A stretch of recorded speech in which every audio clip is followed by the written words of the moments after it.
সংকটের মেঘেও অটুট মৈত্রী। বন্ধু ইরানের পাশে আজারবাইজান। বন্ধুগণ, আপনারা নিশ্চয়ই আজারবাইজানের নাম শুনেছেন, যার অবস্থান কাস্পিয়ান সাগরের তীরবর্তী এলাকায় এবং ইরানের প্রতিবেশী। কাস্পিয়ান সাগরের অন্যতম গুরুত্বপূর্ণ কৌশলগত কেন্দ্র বন্দর আলাদ। আলাদ বন্দর বর্তমানে এক নজিরবিহীন সংকটের মুখোমুখি। সাম্প্রতিক কয়েক সপ্তাহে এখানে মধ্য এশিয়া থেকে আসা প্রায় 4,000-এরও বেশি পণ্যবাহী ট্রাক আটকা পড়েছে। এর ফলে যে শুধু পণ্য পরিবহন ব্যবস্থা ভেঙে পড়েছে তা নয়, বরং আজারবাইজান ও ইরানের মধ্যকার যে নিয়মিত বাণিজ্যিক লেনদেন চরম অনিশ্চয়তার মুখে পড়েছে। সংকটের কারণ যুদ্ধ ও অবরুদ্ধ। কারণ স্থলপথ মূলত এই অচলাবস্থার প্রধান কারণ, আর সেটি হলো ইরানের বর্তমান যুদ্ধকালীন পরিস্থিতি।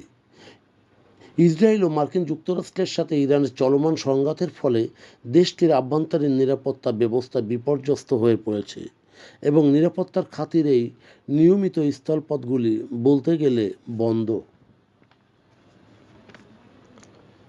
বা সীমিত। আর এই সীমিত থাকায় আজারবাইজানের সীমান্ত দিয়ে ইরানে প্রবেশ করতে পারছে না।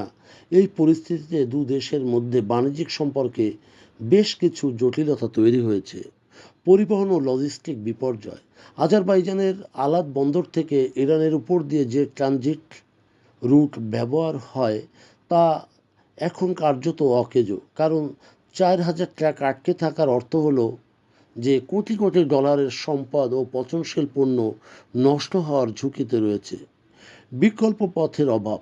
কাস্পিয়ান সাগর হয়ে ফেরি চলাচলের মাধ্যমে কিছু পণ্য পারাপারের চেষ্টা করা হলেও ট্র্যাকের এই বিশাল চাপ সামলাতে ফেরিগুলোর সক্ষমতা নেই। অর্থনৈতিক প্রভাব। আজারবাইজান ও ইরানের মধ্যে দ্বিপাক্ষিক বাণিজ্যের একটি বড় অংশ সড়ক পথের উপর দিয়ে নির্ভরশীল। তবে যুদ্ধ পরিস্থিতিতে বিমা খরচ বৃদ্ধি পাওয়ায় এবং এলসি সংক্রান্ত জটিলতায় নতুন করে কোনো বড় লেনদেন করতে ব্যবসায়ীরা ভয় পাচ্ছেন। আঞ্চলিক প্রভাব। আলাদ কেবল আজারবাইজান নয়, বরং সকল মধ্য এশীয় দেশগুলির সাথে ইউরোপের সংযোগস্থল হিসেবে কাজ করে থাকে। 4,000 ট্রাক আটকে যাওয়া মানে যে আজারবাইজান ওই দেশটিরই সব তা নয়, কারণ এখানে কাজাকিস্তান, উজবেকিস্তান, তুর্কমেনিস্তান থেকেও আসা পণ্য এখানে রয়েছে এবং এটি নির্দিষ্ট গন্তব্যে পৌঁছতে পারছে না। ফলে এখন শুধু আজারবাইজান বা ইরান নয়, এই আঞ্চলিক সংকটে ব্যাহত হচ্ছে গোটা মধ্য এশীয় সাপ্লাই চেইন। বিশেষজ্ঞদের মতে মধ্যপ্রাচ্যে উত্তেজনা না কমলে এই জট খোলার সম্ভাবনা ক্ষীণ।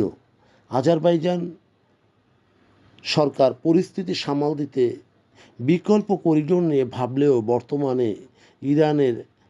ইরান হয়ে যাওয়া পথটি ছিল সবচেয়ে অর্থনৈতিকভাবে আশ্রয়ী।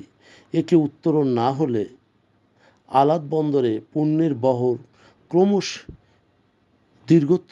দীর্ঘতর হতে পারে।